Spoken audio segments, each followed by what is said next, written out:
in 2020, what a great year it was. In May, I found out that I had a brain tumor. It took a long time to find out what was really going on because it was called a Schwannoma's tumor. I have no idea what that means, but it was basically a really, really slow-growing tumor, and I had probably have had it for over 20 years before they found it. I had these random weird headaches and things happening, strange, it was just odd. It was hard to explain what was happening.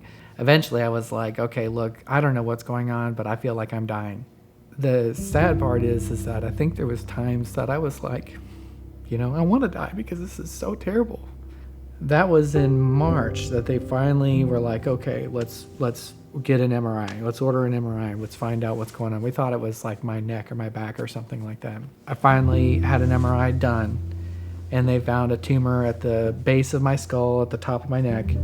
And what was happening was it grew around all my arteries and my spinal cord and everything, and was blocking the spinal fluid from coming and creating all kinds of pressure. And I never doubted that God was real. I didn't have any disbelief about what he could do in my life, and I actually ended up having a lot of peace. It was so funny because there was this song, The Goodness of God, because I felt like he was speaking to me through that song, that even in the tough times and things that are going on, he is still good. He's always good, and he will always be good. Right before the second surgery, the big surgery where they actually had to remove it, we're in the room, and we found the Christian station on the TV because it was just nothing but junk on the TV these days.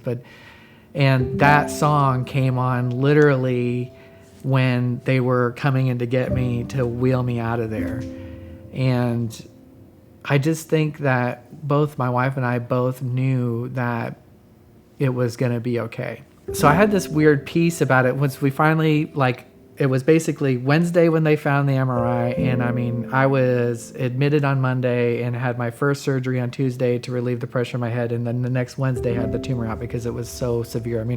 They basically said I was very close to being dead. Well, after I woke up, I found out what a level 10 pain was.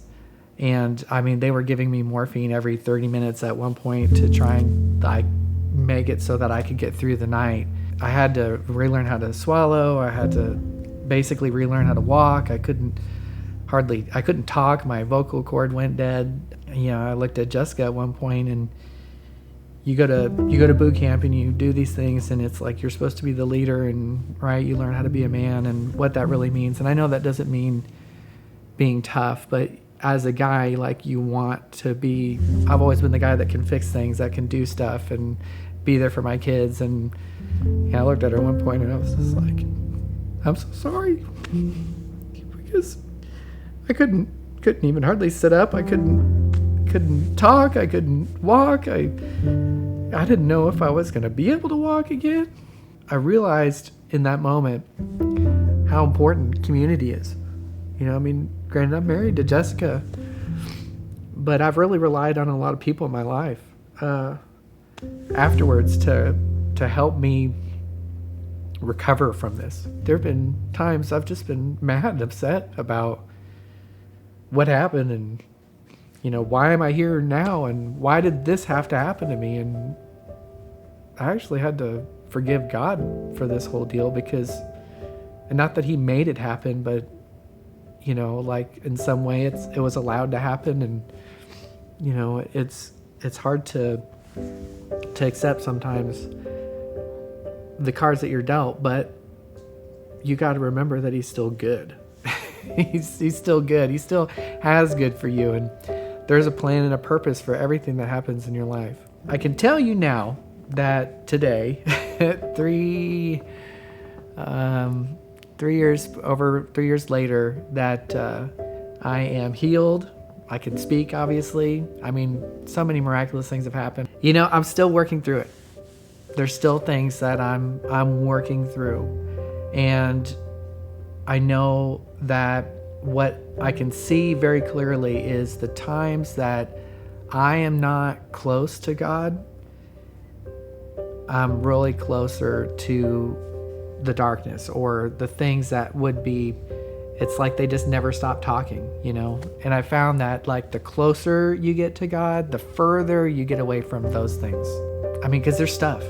It's always there. It's not like it's just going to go away. You literally have to choose to what you're going to keep your eyes fixed on. And going through that experience, I think that's really helped me to recognize, like, just day to day, it's constantly, you know, resetting, looking to God, keeping your eyes fixed on Him, and He will help you get through it.